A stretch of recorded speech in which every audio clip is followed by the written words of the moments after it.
Hello friends. I know I just posted a video, but I want to do this one tonight mostly because I wanted to make this for myself and I figured why not show everyone else how to make it too. Especially because, well, like I'm filming this on Friday now, but it will be up for Saturday and it's totally a great weekend treat. Um, so today I'm gonna show you how to make spinach dip.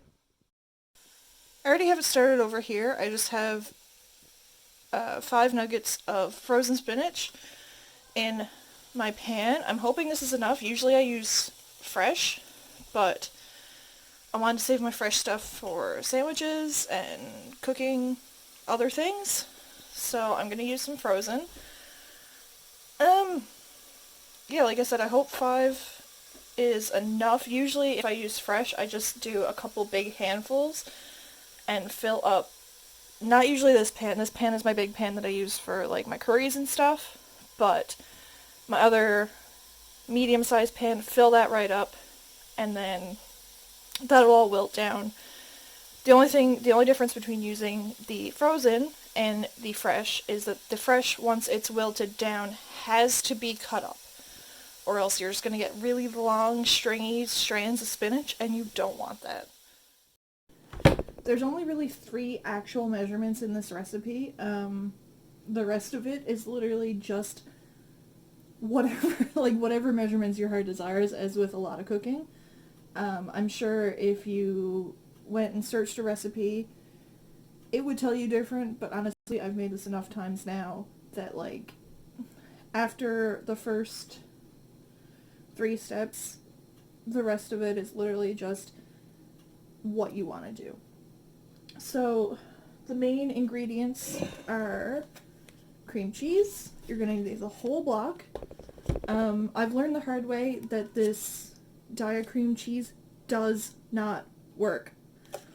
Once you heat it up, because well, I guess you can keep it cold, it might work then, but I like to heat mine up. Once you heat it up, this stuff melts and does not solidify again the same way as regular cream cheese. It's just runny and messy and gross. So, use block cream cheese. I have lactose free because, as much as I deny it sometimes, I am lactose intolerant.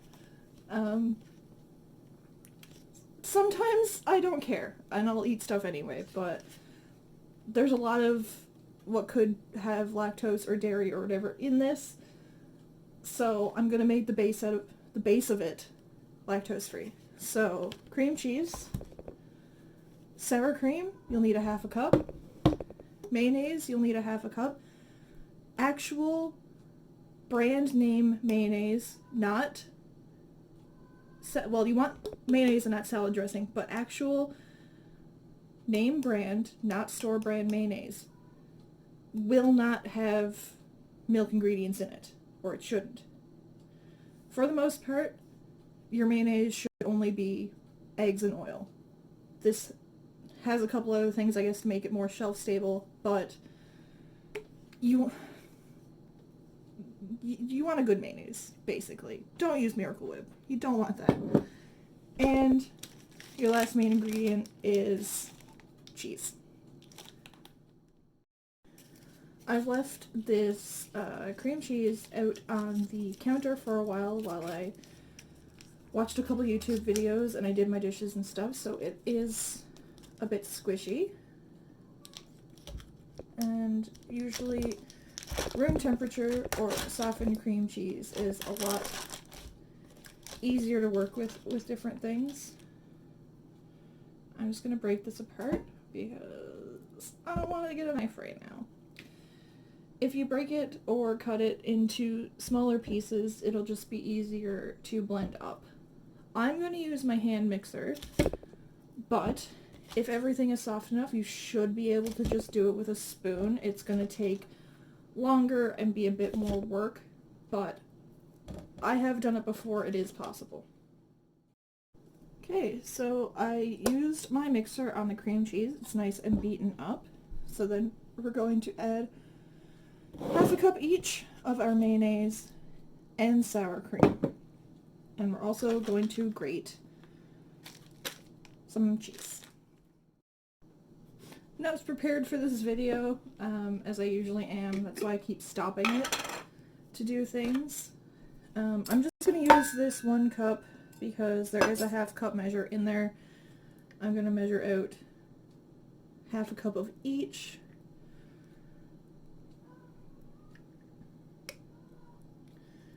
Gonna need to get more mayonnaise tomorrow. I also have to get cat food, so that works out well.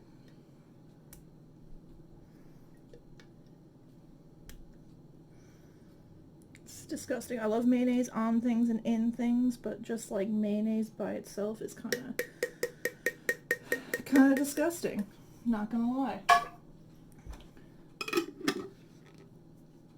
Okay, so that's our mayonnaise.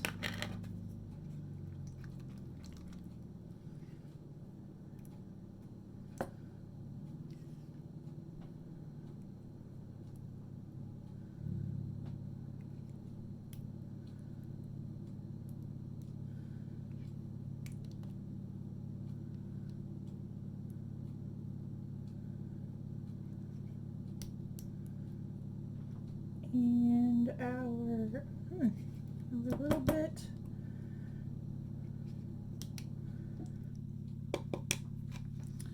Our mayonnaise and our sour cream.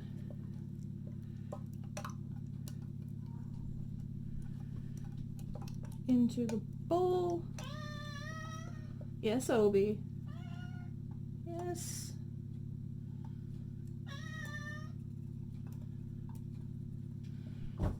Okay, I'm just going to mix that up and grate up some cheese. Okay, so while I was grating the cheese, I also did something I forgot to do earlier and set my oven to 350, so I'm just waiting for that to heat up now. Got my 3 ingredients, dairies, whatever you want to call it, mixed together in here. Nice and gross looking and goopy. Now, like I said before, everything else is just to your liking. I'm going to throw in a handful of cheese in there. Realize I forgot to put one of my seasonings. I took them all out, so I don't have to go looking for them. I forgot to take one out. Just mix that in with a spoon or a spatula or what have you.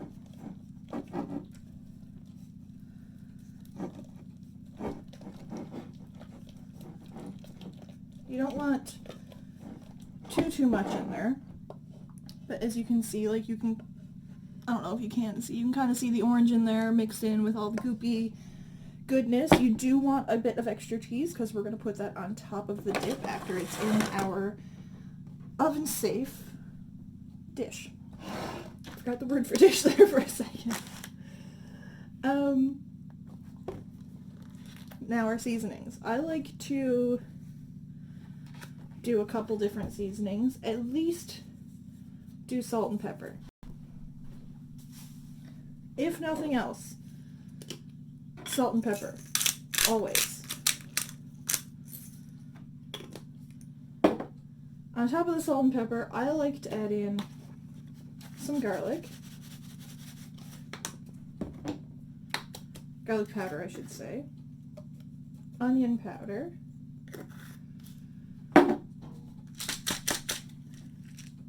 Parmesan, or stinky cheese, as we always called it growing up.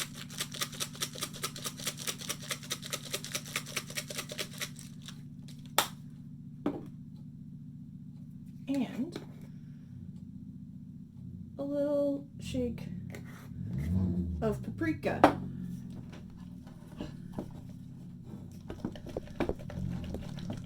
Stir all of that up with your spoon or your spatula or whatever you're using, and then give it a taste.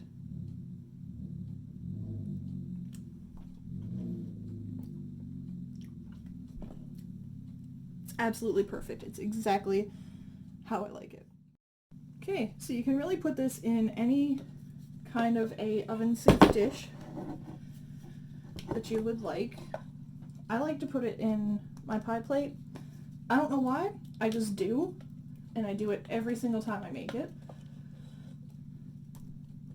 Just slap it on in there. It sounds so gross, but tastes so, so, so good. Scrape it all out. Mush it around until it looks kind of even.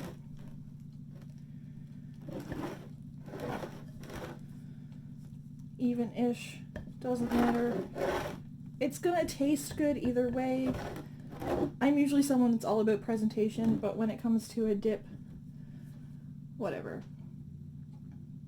Scrape all that goodness off of our spatula.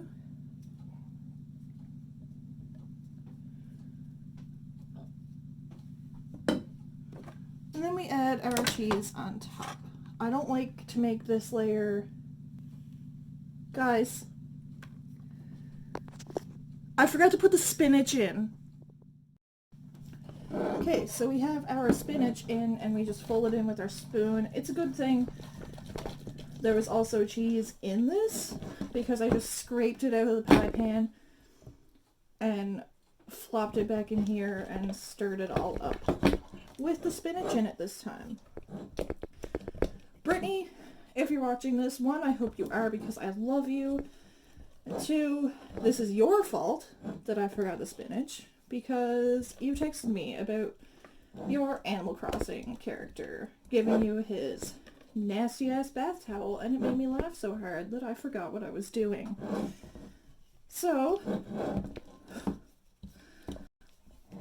fold all your spinach in, back into our pie plate. Goop it in. But I think 5 nugs of spinach might have been too many. But, you know what? That's the only healthy thing about this dish, so it's fine.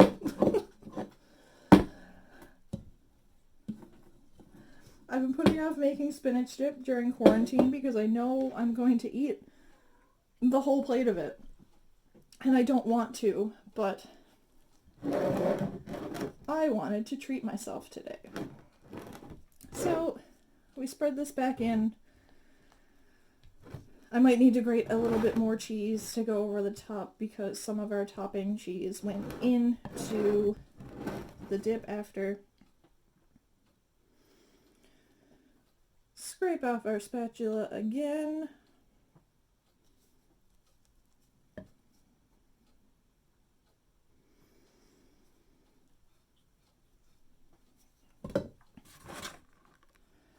And top with grated cheese.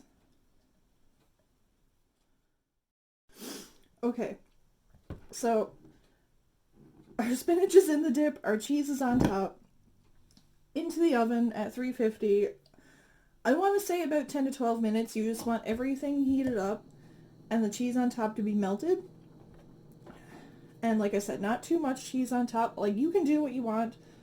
I don't like to put too much cheese on top because this is the kind of dip that, like, you don't necessarily want to break through a really thick layer of cheese to get to. There is a lot of cheese in it.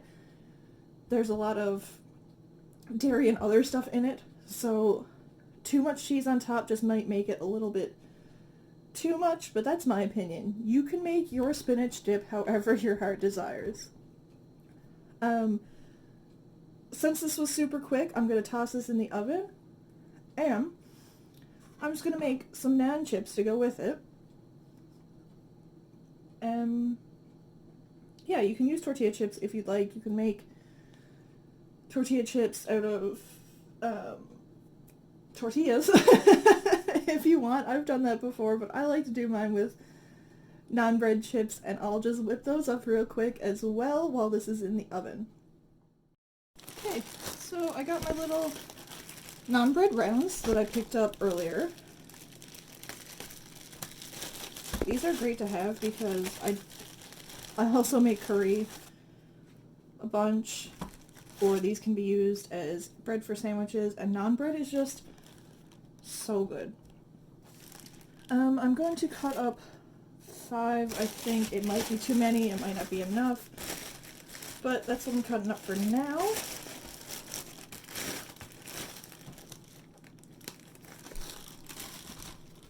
I also don't advise using a steak knife to cut anything, really, but I already used it to cut up my cheese, and I'm just not trying to make more dishes dirty right now because I did my dishes right before I started this.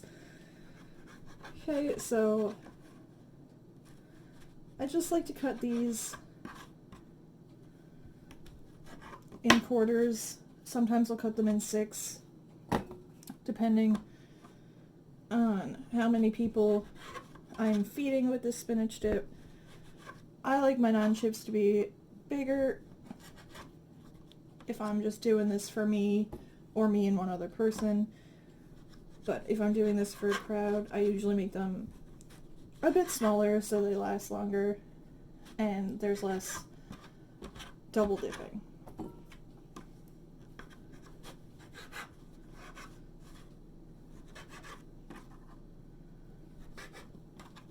So, just cut them in 4. I've noticed that you can also get, they're called naan dippers.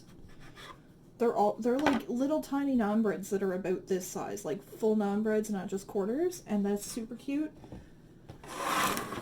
You could also just get like a regular size naan bread and cut it up. Or like I said, you could use tortilla chips. I've even cut up a bagel, like an everything bagel, or a multigrain bagel, just slice it up into chips. Literally whatever you have. Now, salt, pepper, good, it's got a bigger bowl.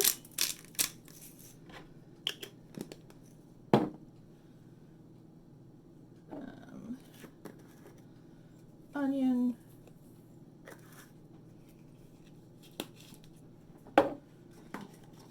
garlic. I was going to put a bit of paprika on them, but I realized I grabbed my chili. That's fine. Salt, pepper, onion, garlic is great. Drizzle of olive oil. You can also use canola, sunflower, whatever kind of oil you have. I like olive oil. I like the flavor of olive oil, and this one is from Dominion. This little pour cap is great. I just keep filling up this bottle every time it's empty because that little pour cap is great to do stuff like this. And mix it around.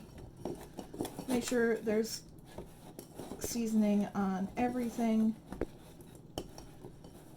You might need to re-season them again after you lay them out on a pan, if you're dumb and use the small bowl like I did. And then we just get a cookie sheet. My cookie sheets constantly have parchment on them, either to make cookies or do other things. I'm pretty sure this was just cookies on these, so it's whatever.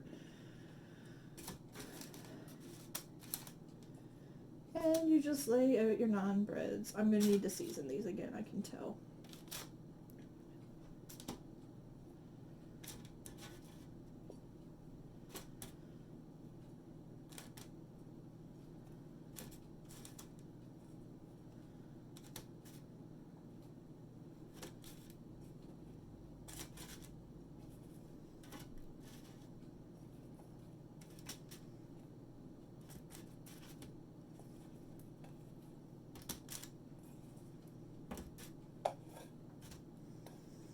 Yeah, definitely going to need to season them again. All the seasoning stayed in the bowl. It was probably a better idea to do it this way anyway. I just seasoned it the same way I would do potatoes or something. But, yeah. No, naan breads definitely should have been done this way instead. There's a whole lot of do as I say and not as I do in these videos, which is pretty bad for someone trying to show you how to make different dishes. Okay, so sprinkle the salt again.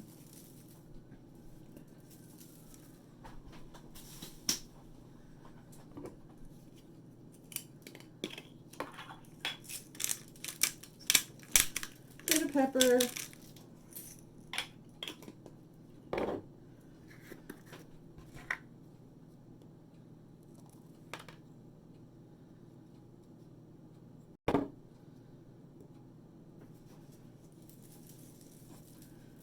Onion.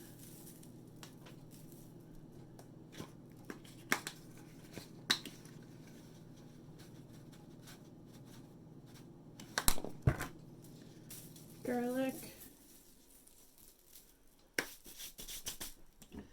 And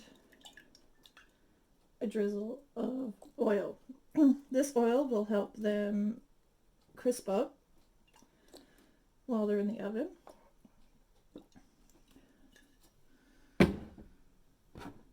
So you just stick these in the oven when your spinach dip comes out.